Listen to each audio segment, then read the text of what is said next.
अच्छी शिक्षा ग्रहण करने के पश्चात डॉक्टर बाबा साहब भीमराव अम्बेडकर भारत में वापस आए। आने के पश्चात उनके साथ कुछ घटनाएं घटी। जैसे डॉक्टर बाबा साहब भीमराव अम्बेडकर जब बड़ौदा नरेश के यहां गए, बड़ौदा नरेश उनको स्वयं अपने यहां वित्त मंत्रालय देना चाहते थे, लेकिन जब डॉक्टर बाबा साहब भीमराव अम्बेडकर बड़ौदा पहुंचे, वहां उनके साथ जो व्यवहार हुआ कि एक व्यक्ति जिसके पास पीएचडी की डिग्री है, एलएलडी की डिग्री है, एमएससी की डिग्री है,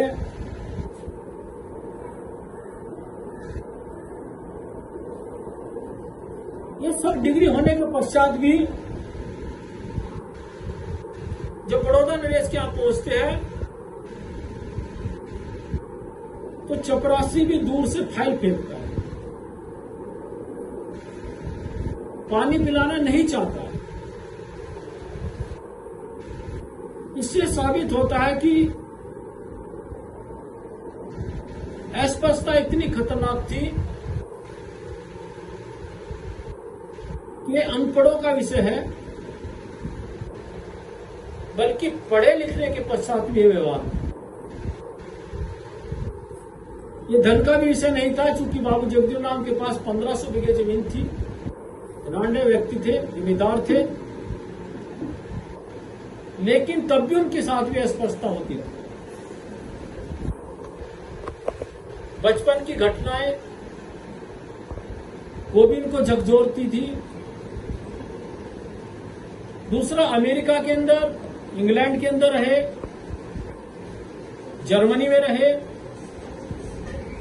स्वतंत्रता क्या है उसका मूल रूप से अनुभव डॉक्टर बाबा साहब भीमराव अम्बेडकर ने किया था। इसलिए जब वो भारत आए तो भारत में आने के पश्चात कुछ चीजें उनको झकझोर देती थी। बाबा साहब कहते हैं कि उनके मस्तिष्क में जो तथाकथित सवर्ण समाज के द्वारा अनैतिक व्यवहार किया गया था,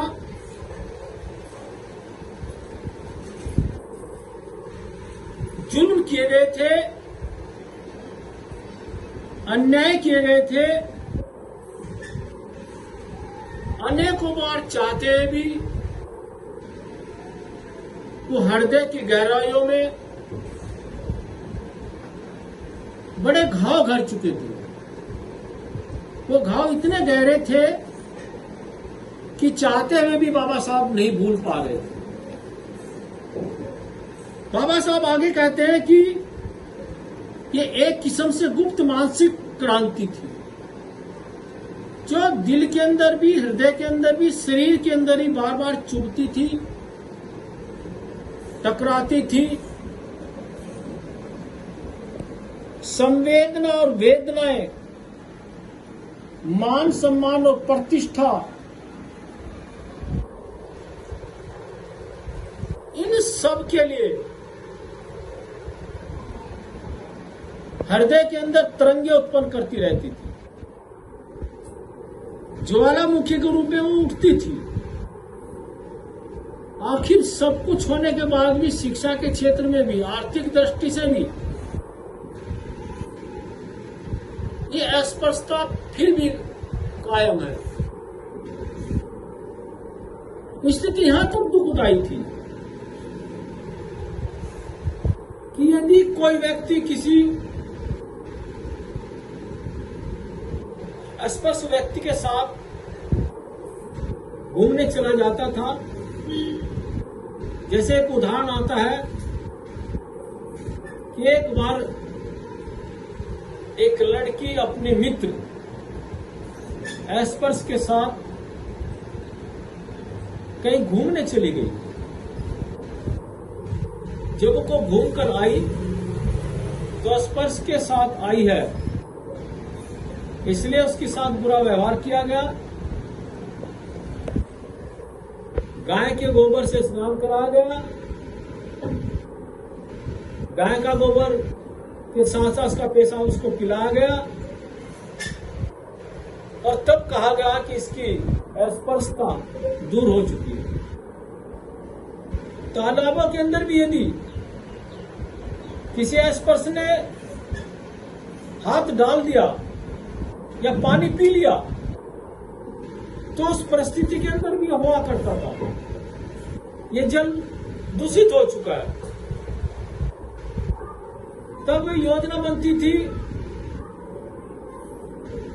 कि 100 लीटर 7 बार गाय का गोबर मिलाकर उस जल में डालना है, उस तालाब में डालना है। उसके पश्चात दूध डालना है, ये जल फिर शुद्ध हो जाएगा। ये चीजें डॉक्टर बाबा साहब भीमराव अम्बेडकर के हृदय को झकझोरती। हाथ लगाने पर पानी दूषित होता है, गोबर डालने पर वो जल शुद्ध होता है। क्या विडंबना है। ये चीजें डॉक्टर बाबा साहब भीमराव अम्बेडकर को बार बार झकझोरती थी। इसलिए सामाजिक परिस्थितियों को देखते हुए बाबा साहब ने अपने कार्य प्रारंभ किए, जिसका वर्णन कड़ी